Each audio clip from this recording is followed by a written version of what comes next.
పూజార్ల కోసం వెతుకుతున్నారా? ఇక నుండి అవసరం లేదు. పూజారీస్.com లో అతి తక్కువ ధరలకే పూజార్లను ముందే బుక్ చేసుకోండి. వెంటనే కాల్ చేయండి. నమస్తే, welcome to Suman TV. So చాలామంది 27 నక్షత్రాలకి సంబంధించి ఒక్కొక్కరికి ఒక్కొక్కలా నక్షత్రం యొక్క స్వభావాల గురించి, ఏ రత్నం కలర్ యొక్క రంగును ధరిస్తే మంచిది, ఏ రుద్రాక్షను ధరిస్తే మంచిది, మేము ఏ దైవత స్వరూపాన్ని ఆరాధిస్తే మంచిదని ఇలా అడుగుతూ ఉంటారు ప్రతి ఒక్కళ్ళు. మరి నక్షత్రాల యొక్క స్వభావాలు వీటన్నిటి గురించి జంధ్యాల లతా గారిని అడిగి తెలుసుకుందాం. నమస్తే మేడం. నమస్తే అమ్మా. మేడం, నక్షత్రాలు ఇంతకుముందు మనం చేసిన కొన్ని నక్షత్రాలను చూస్తే చాలామంది మాకు ఎగ్జాక్ట్ యాప్ట్గా ఉన్నాయి, సో తెలియకపోయినా తెలుసుకునే ప్రయత్నానికి ఒక మంచి వేళ అనిపించింది. మాకు మిగతా నక్షత్రాలు వాళ్ళు కూడా కావాలి, సో మా ఇంట్లో వాళ్ళు ఉన్నారు, మేము తెలుసుకోవాలనుకుంటున్నామని అడుగుతూ ఉన్నారు. సో ఆ ప్రకారంగా చూసుకుంటే అశ్విని నక్షత్రం గురించి మనం యాక్చువల్గా పోయినసారి చేయలేదు. మరి అశ్విని నక్షత్రం వారికి అసలు ఏ అక్షరాలతో స్టార్ట్ అవుతుంది? మొట్టమొదటిగా చాలామందికి ఒకవేళ డేట్ ఆఫ్ బర్త్ కానీ అవి తెలియనప్పుడు వారు ఏది అక్షరాలు ఉంటే అక్షరాలతో కనుగొనాలి అనుకుంటూ ఉంటారు. సో ఒకసారి ఆ అక్షరాలు చెప్తారు. అలాగే అమ్మా. ఇవాళ మనం అశ్విని నక్షత్రం గురించి తెలుసుకుంటున్నాం. 27 నక్షత్రాలలో మొదటి నక్షత్రం అశ్విని నక్షత్రం.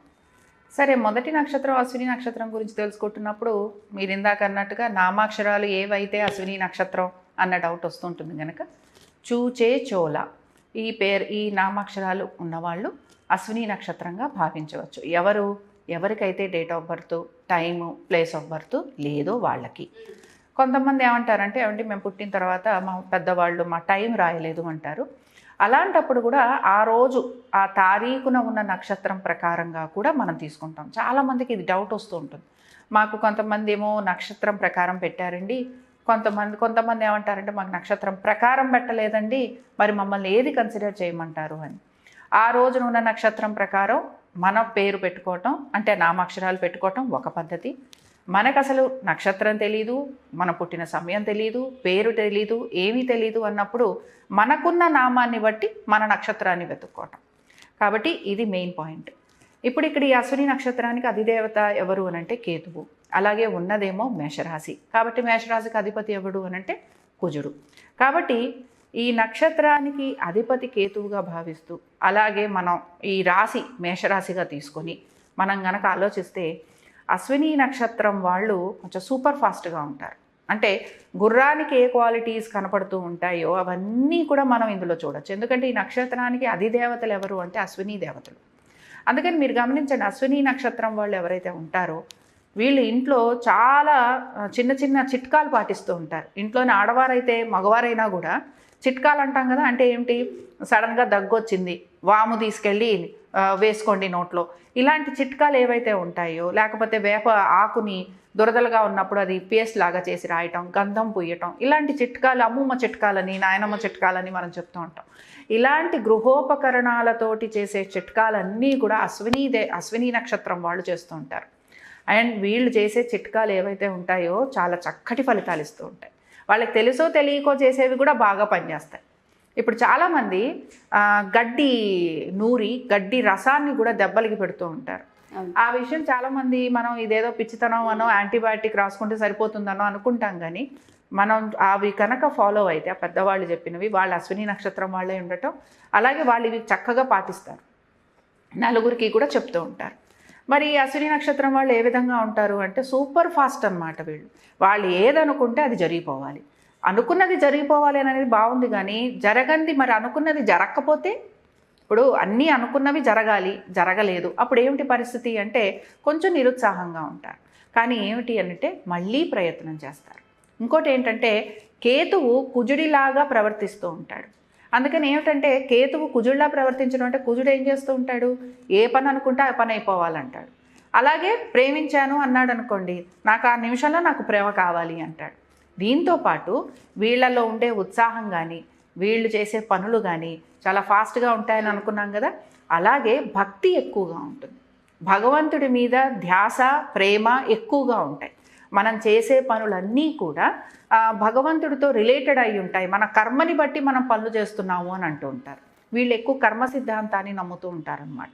కాబట్టి కర్మ సిద్ధాంతాన్ని నమ్ముతూ ఏం చేస్తారు, మేము చేసే మంచి పని కూడా భగవంతుడు చెప్పాడు, ఎవరన్నా అనొచ్చు, ఏమండి మీరు మంచి పని చేశారు చాలా కృతజ్ఞతలండి అని. అప్పుడు వీళ్ళు ఏమంటారు, లేదండి భగవంతుడు చెప్పాడండి, ఆయన చెప్పాడు మేము చేసాము అంటారు. వీళ్ళు క్రెడిట్ కూడా తీసుకోరు. కానీ ఏమవుతుంటుందంటే మధ్య మధ్యలో వాళ్ళకున్న ఫాస్ట్నెస్కి అప్పుడప్పుడు చిన్న చిన్న దెబ్బలు కూడా తగులుతూ ఉంటాయి. కాబట్టి ఫాస్ట్నెస్ తగ్గించుకోవటం, అలాగే కోపం అనేది అనమాట. క్షణంలో కోపం వచ్చేస్తుంది. ఆ కోపం వచ్చిన దాన్ని మళ్ళీ ఆ మూమెంట్లో ఆ కోపాన్ని చూపిస్తారు. కోపాన్ని చూపించిన తర్వాత మళ్ళీ ఏం చేస్తారు, ఆ కోపం తగ్గిపోగానే మళ్ళీ అందరినీ దగ్గరికి తెచ్చుకుంటారు. కానీ ఎదుటి మనిషి కూడా దాన్ని అర్థం చేసుకున్నారంటే వీళ్ళ మనసులో ఎటువంటి భావము లేదు, అంటే వీళ్ళేం క్యారీ ఫార్వర్డ్ చేయరు.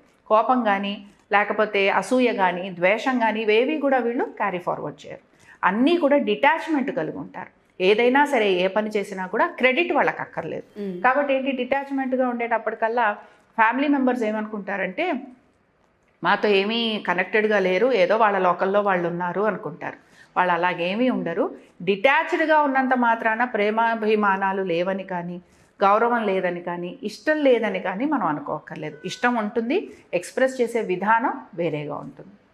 మేడం, అంటే చాలామంది నెగిటివ్ ఉంటుంది. సో దీని నుంచి మేము కొంచెం బయటపడాలనుకుంటూ ఉంటున్నాం అంటారు. కొంతమందికి ఏమో ఏదో తెలియని అలజడి ఇట్లాంటివి ఉంటూ ఉంటాయి. వాళ్ళందరికీ ఆ వైబ్స్ పోవాలన్నా ఇంట్లో ఎటువంటి దేవుణ్ణి ఆరాధించాలి అంటారు, ఎటువంటి దేవుని యొక్క స్వరూపాన్ని పెట్టుకుంటే మంచిది అంటారు అసలు? అంటే ఒక్కొక్క నక్షత్రానికి ఒక్కొక్క దైవాన్ని మీరు చెప్తూ ఉంటారు కాబట్టి అడుగుతున్నాను. ఇప్పుడు మనం అధిదేవతలు అశ్విని దేవతలు అనుకున్నాం కదా. సాధారణంగా మనము ప్రాస్పెరిటీ కావాలని కోరుకుంటాం. ఏ నక్షత్రం వాళ్ళైనా, మనం ఇవాళ అశ్విని నక్షత్రం గురించి మాట్లాడుకుంటున్నాం కనుక అశ్విని నక్షత్రానికి అధిదేవతలు ఎవరు? అశ్విని దేవతలు. అశ్విని దేవతలు ఏం చేస్తారు అంటే ఆరోగ్యాన్ని ఇస్తారు, అలాగే మనకి ఉత్సాహాన్ని కలిగిస్తారు.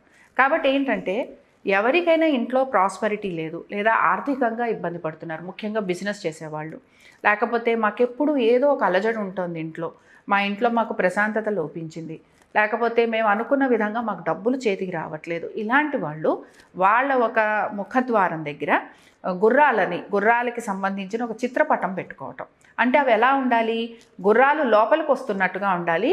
ఆ చిత్రపటం గుర్రాలు ఇంట్లో నుంచి బయటికి వెళ్తున్నట్టు ఉండకూడదు, గుర్రాలు బయట నుంచి ఇంటికి వస్తున్నట్టుగా పెట్టుకోవాలి. ఆ గుర్రాలు కూడా 7 గుర్రాలు, తెల్లటి గుర్రాలు, అలాగే సముద్రంలో ఎగురుతున్నట్టుగా, అంటే అవి పరిగెడుతున్నట్టుగా ఉన్న గుర్రాలు కావాలి. అంతేగాని సముద్రం దగ్గర గడ్డి తింటున్నట్టు, అంటే ఇమాజినేషన్. ఇప్పుడు మన పెయింటింగ్స్ లాంటివి తీసుకున్నప్పుడు రకరకాల ఇమాజినేషన్స్ చేస్తూ ఉంటాం. కాబట్టి మనకి ఇప్పుడు ఇక్కడ కావాల్సిన పెయింటింగ్ ఏమిటి అంటే ఇలాంటిది. సపోజ్ మేడం మాకు గుర్రాలు పెట్టుకోవడం ఇష్టం లేదు, మనకి చిత్రపటం పెట్టుకోవడం ఇష్టం లేదు, మీరు అన్నారు, మరి మేము ఎలాంటిది పెట్టుకోవచ్చు అంటే మాకు ఉన్న మా ఇంటి దగ్గర ఆర్ మన ఇంటి మెయిన్ డోర్ దగ్గర మాకు అలా పెట్టుకోవడానికి వీల్లేదు, మరి అప్పుడు మమ్మల్ని ఏం చేయమంటారు అని అంటే చక్కగా మనం ఒక గుర్రం, ఎగురుతున్నట్టుగా ఉండే గుర్రాలు కూడా మనకి బొమ్మలు వస్తూ ఉంటాయి. ఇలా నించున్నట్టు కాదు, ఒక కాలు ఇలా పరిగెడుతున్నట్టుగా ఉన్న గుర్రాలు, దాని జుట్టు కొంచెం ఎగురుతున్నట్టుగా కూడా బొమ్మలు మనకి దొరుకుతుంటాయి. అలాంటిది కనుక మన ఇంటి ముందర మనకి కనిపించేటట్టుగా పెట్టుకోవాలి.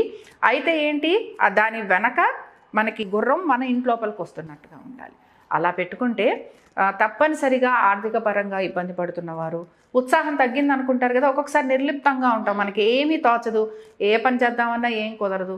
అలాంటప్పుడు ఈ చిత్రపటం పెట్టుకుంటే, ముఖ్యంగా అశ్విని నక్షత్రం వాళ్ళు చాలా ఉత్సాహంగా వాళ్ళు అనుకున్న పనులన్నింటిలో, ముఖ్యంగా బిజినెస్ చేసే వాళ్ళు ఎవరైతే ఉంటారో వాళ్ళకి చాలా అనుకూలంగా ఉంటుంది.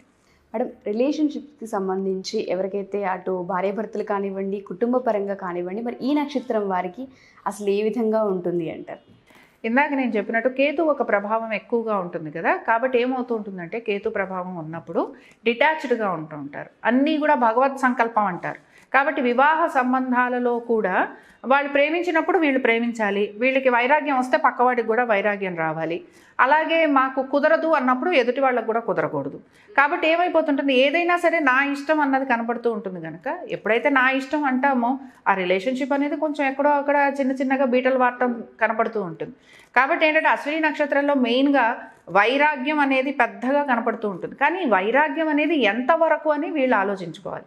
అంటే మన వలన ఎదుటి వాళ్ళు ఇబ్బంది పడుతున్నారు అనుకున్నప్పుడు దాన్ని కొంచెం నియంత్రించుకునేందుకు, దాన్ని కొంచెం కంట్రోల్ చేసుకోవడానికి కనుక ప్రయత్నం చేస్తే భార్యాభర్తల మధ్యన ఇంకా రిలేషన్షిప్ అనేది చాలా బాగా డెవలప్ అవుతుంది. అంటే డిటాచ్డ్గా ఉంటుంటారు, వాళ్ళ పనులన్నీ చేస్తారు, వాళ్ళు ఏ విషయంలోనూ మేము ఈ పని చెయ్యము అన్న మాట రాదు. ఎంత కష్టసాధ్యమైన పనైనా కూడా అశ్విని నక్షత్రం వాళ్ళు చాలా చక్కగా పూర్తి చేస్తారు. అయితే ఏంటి అంటే ఇందాక నేను అన్నట్టు కర్మ సిద్ధాంతాన్ని ఎక్కువ నమ్ముతూ ఉంటారు, అలాగే వైరాగ్యం కోరుకుంటూ ఉంటారు. వైరాగ్యం కోరుకునేటప్పుడు రిలేషన్షిప్స్ మీద వీటి మీద ఎక్కువగా వాళ్ళు ఫోకస్ చేయరు అనమాట. దాంతో కొంచెం ఇబ్బంది పడుతూ ఉంటారు. మేడం, పిల్లల విషయం చూసుకుంటే మరి ఏ విధంగా ఉంటుంది అంటారు? వాళ్ళ స్టడీస్ పరంగా కానివ్వండి, కొంతమంది బిజినెస్ చేయాలనుకుంటూ ఉంటారు, కొంతమంది జాబ్స్ కోసం ప్రయత్నిస్తూ ఉంటారు. ప్రత్యేకించి ఈ నక్షత్రం వారికి అసలు ఏ విధంగా ఉంటుందంటారు? ఈ నక్షత్రంలో పుట్టిన సంతానం ఎవరైతే ఉంటారో, లేకపోతే మనం కూడా మామూలుగా అశ్విని నక్షత్రంలో పుట్టిన వాళ్ళు ఎవరైనా సరే వీళ్ళు ఇంజనీరింగ్ లైన్ తీసుకుంటూ ఉంటారు. ఇందులో కూడా కంప్యూటర్స్ కానీ ఎలక్ట్రికల్ కానీ ఇలాంటివి తీసుకుంటే వీళ్ళకి బాగుంటాయి. తర్వాత వీళ్ళకి ఏమిటి అని అంటే ఏదైనా ఫాస్ట్గా అయిపోవాలి కాబట్టి మార్కెటింగ్ లైన్స్లో వీళ్ళు చాలా బాగుంటారు. మూడో విషయం ఏంటంటే ఉద్యోగాలు మారుతూ ఉంటారు, స్థిరంగా ఒక ఉద్యోగాన్ని వీళ్ళు ప్రిఫర్ చేయరు. ఏమిటి అని అంటే కమిట్మెంట్ కోరుకుంటారు. మన కమిట్మెంట్ ఇవ్వడానికి, వైరాగ్యం అంటే కమిట్మెంట్స్ ఇవ్వకూడదు కాబట్టి ఏంటంటే మనం కమిట్మెంట్ ఇవ్వమన్నమాట. సో మనం కమిట్మెంట్ ఎప్పుడైతే ఇవ్వమో ఉద్యోగాలలో మార్పు అనేది కోరుకుంటుంటాం. కొంచెం వీళ్ళకి స్ట్రాంగ్ థింకింగ్ ఉంటుంది. అంటే వీళ్ళని చూడంగానే ఏంటి వీళ్ళు కొంచెం మొండిగా ఉన్నారా అన్న ధోరణి ఉంటుంది, కానీ వాళ్ళలో వాళ్ళు ఉంటారు, ఉత్సాహంగా ఉంటారు, అనుకున్న పనులన్నీ సకాలంలో నెరవేరుస్తారు. కాబట్టి ఇందాక నేను చెప్పిన ఈ అన్ని రకాల వాటిల్లో ముఖ్యంగా పబ్లిక్ రిలేషన్షిప్స్ అనుకుందాం, లేకపోతే వీళ్ళు మార్కెటింగ్ సైడ్ ఏ మార్కెటింగ్ లైన్ తీసుకున్నా వీళ్ళకి బాగుంటుంది. మంచి రిలేషన్షిప్స్ మెయింటైన్ చేస్తారు. అందరూ మన వాళ్ళే, ఎవ్వరూ మన వాళ్ళు కారు. వాళ్ళ గోల్ అంతే అనమాట. అందరూ మనకు తెలిసిన వాళ్ళే, కానీ ఎవ్వరూ మనకి తెలియదు అనమాట. వాళ్ళ గురించి ఏమైనా అడిగామంటే మాకు తెలియదండి, వాళ్ళు మాకు తెలుసు కానీ మాకు అంత పరిచయం లేదండి అంటారు. కొంతమందిని చూడండి, మనం మాట్లాడుతూ ఉంటాం, ఏమంటే మీకు తెలుసా? అవునండి నాకు వాళ్ళు తెలుసండి. మరి మీకు ఏదన్నా మీరు తెలుసు కానీ అండి వాళ్ళతో మాకు అంత పరిచయాలు లేవండి అంటారు. వాళ్ళందరూ అశ్విని నక్షత్రం వాళ్ళే ఉంటారు, చాలా హ్యాపీగా ఉంటారు. వాళ్ళ లోకంలో వాళ్ళు చాలా ఆనందంగా సుఖంగా గడుపుతూ ఉంటారు. అలాగే బిజినెస్ చేసే వాళ్ళలో కూడా ఇంజనీరింగ్ ఎలక్ట్రికల్ లైన్స్లో ఉన్న వాళ్ళు, కంప్యూటర్స్కి సంబంధించిన వాళ్ళు, మార్కెటింగ్స్లో ఇందాక మనం అనుకున్నాం, ఇలాంటివన్నీ కూడా వీళ్ళు చేసేందుకు రెడీగా ఉంటారు. వీళ్ళకి ఏంటంటే వేరియేషన్ కావాలి. ఏ గ్రూప్ ఇచ్చినా, ఏ సైడ్ ఇచ్చినా వేరియేషన్ అనేది వాళ్ళు కోరుకుంటూ ఉంటారు. మేడం, ప్రత్యేకించి చాలామంది అడిగేది ఏంటంటే ఏ రోజు పనులు ప్రారంభిస్తే మంచిది అని, లేదంటే ఏ నెంబర్ అయితే బాగుంటుందని అడుగుతూ ఉంటారు. వారాలు కూడా చూస్తూ ఉంటారు. మరి ప్రత్యేకించి ఈ 3 వీళ్ళకి ఏవి కలిసి వస్తాయి అంటారు? ఇప్పుడు మన లక్కీ డేస్ గురించి మాట్లాడుకున్నాము అని అంటే ఆదివారం బాగుంటుంది, అలాగే వీళ్ళకి సోమవారం బాగుంటుంది, దీంతోపాటు గురువారం బాగుంటుంది. ఇంక ఇక్కడ వీళ్ళకి లక్కీ నంబర్స్ చూసాము అంటే 1వ నంబర్ బాగుంటుంది, 4, 5, 9 ఈ నంబర్స్ బాగుంటాయి. కలర్స్ గురించి చూసాము అని అంటే మల్టీ కలర్స్ ఏవైనా కూడా వాళ్ళు వేసుకోవచ్చు.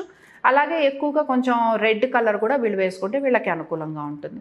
అయితే చాలా వరకు రెడ్లో మనం డార్క్ రెడ్స్ ప్రిఫర్ చేయకపోవచ్చు, లైట్ రెడ్స్, ఎలాంటి కాంబినేషన్ ఆఫ్ రెడ్ అయినా కూడా, అలాగే మల్టీ కలర్స్ అయినా కూడా వీళ్ళకి అనుకూలంగా ఉంటుంది. చాలామంది రత్నాలు అడుగుతూ ఉంటారు కదా మేడం, మరి వీళ్ళకి ఏ కలర్ రత్నం బాగుంటుంది అంటారు? ఏది ప్రిఫర్ చేస్తారు? ఇప్పుడు మనం కేతు నక్షత్రం గురించి మాట్లాడుకున్నాం కనుక వైఢూర్యం వీళ్ళు వేసుకుంటూ ఉంటారు, బంగారంలో వేసుకోవాలి.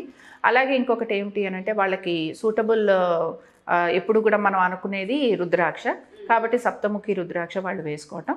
అలాగే వాళ్ళకి ఈ నక్షత్రం వాళ్ళు నాటాల్సిన చెట్టు ఏమిటి అని అంటే అడ్డసరం అన్నమాట. ఇది కూడా ఒక రకమైన వృక్షమే. ఇప్పుడు మనం ప్రతి నక్షత్రానికి ఒక్కొక్క వృక్షం మాట్లాడుకుంటున్నాం కనుక ఇది సాధారణంగా వాళ్ళ జన్మ పుట్టినరోజు వచ్చిన రోజున, వాళ్ళ జన్మ నక్షత్రం వచ్చిన రోజు మనం మామూలుగా పంచాంగంలో చూసుకుంటే తెలుస్తుంది.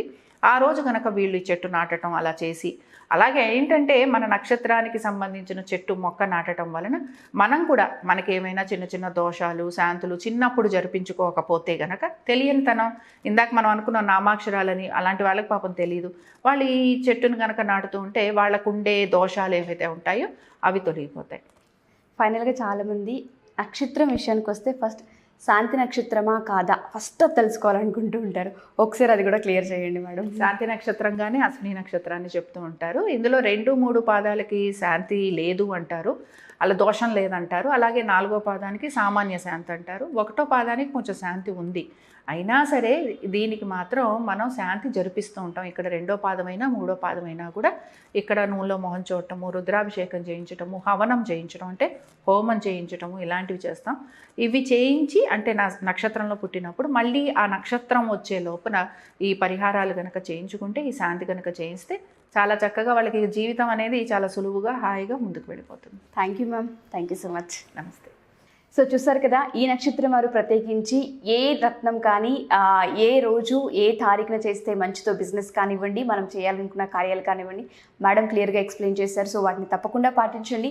దాంతోపాటు ఎవరైనా సరే మేడంని పర్సనల్గా కన్సల్ట్ అవ్వాలి అనుకున్నా, అటు ఫోన్లో కానివ్వండి, డైరెక్ట్గా కానివ్వండి, ఇంకేదైనా జాతకరీత్యా తెలుసుకోవాలి అనుకున్నా కింద స్క్రోల్ అవుతున్న కాంటాక్ట్ నెంబర్ని కాంటాక్ట్ చేసి పూర్తి వివరాలను తెలుసుకోవచ్చు. Thank you.